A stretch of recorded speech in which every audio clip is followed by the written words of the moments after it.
আপনারা বলতেছেন যে এই দুর্দিনে হুজুররা কই গেল, হুজুরদেরকে আমরা খুঁজে পাইতাছি না। ভাই হুজুররা ট্রাক ভাড়া কইরা 20 জন 25 জন মিলা ওই ক্যামেরা তৈরি ভিডিও করতে করতে ব্লগ বানাইতে হয় না। হুজুররা এই দুর্যোগে ব্লগ বানাইতে হয় না। আপনি হুজুর করে দেখবেন কেমনে? বাংলাদেশের কয়টা হুজুরের বড় বড় পেজ আছে, কয়টা হুজুর ভিডিও টিকটকে ভিডিও দেয় তাইলে হুজুরকে আপনারা দেখবেন কোন দিকে? আমাকে দেন কে লেগা? আমরা আপডেট দেই, নিউজ দেই, ভিডিও বানাই, এটা করি নানান কন্টেন্ট ক্রিয়েটর আয় দেখবেন কি তাদের পেজে 38টা 39টা 40টা ভিডিও হয়ে গেছে। আপনারা ভাবতেছেন তারা আসতে ত্রাণ দিতে হয়, তা করে দেখতেছেন। মানে কোথায় আছে না, যেটা দেখা যায় সেটাই বিক্রি হয়।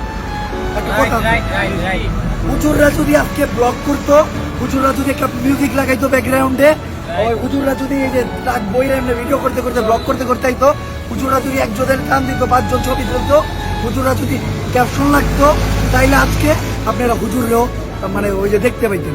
আপনারা অনেকে কমেন্ট করতেন যে এই দুর্দিনে আপনারা আগে গেলেন, ওই সেই আমাদের হুজুররা যারা ওই যে ওই আর্টিস্ট করতে গেছিল, ওই যারা ওই যে এই আন্দোলন এটা করতে গেছিল, ওটা করতে গেছিল।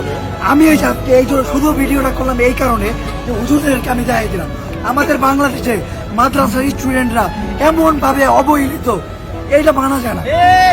আমাদের আন্দোলনে শুধু কি আমরা এই যে সিভিল স্টুডেন্টরা জয়েন করে দিলাম, আমরা কি স্কুলের স্টুডেন্টরা জয়েন করে দিলাম, আমরা কি খালি ভারতীয় স্টুডেন্টরা জয়েন করে দিলাম? মাদ্রাসার স্টুডেন্টদের অবদান কই গেল? কেউ বলছে একবার? কোন টিভি মিডিয়া প্রচার করতে পারেনি। আমি টিভি মিডিয়ার কথা বলুন, আমি নিজেই প্রচার করিনি। কারণ কি জানেন, ওই টাইমে আমরা করতে পারিনি। হ্যাঁ, তো আমি চাই যে আপনারা ওই যে যারা এই ধারণা রাখেন না যে হুজুররা এই দিনে মানুষের পাশে নাই, তারা নিজের ধারণাটা ভাঙেন। এই ফেনীতে আসেন, নোয়াখালীতে আসেন, লক্ষ্মীপুরায় হুজুররা হিন্দু দেখলে আরো বেশি, একজন সনাতনী দেখলে পারলে দান 2 লাখ করে পটলা দিয়ে যাবে। আপনারা হুজুর করে একটু অন্য চয়ে দেন, দেখেন না ভাই বাংলাদেশের সবচেয়ে সংখ্যালঘু কারা জানেন? মাদ্রাসার স্টুডেন্টরা, হুজুররা, ইমামরা।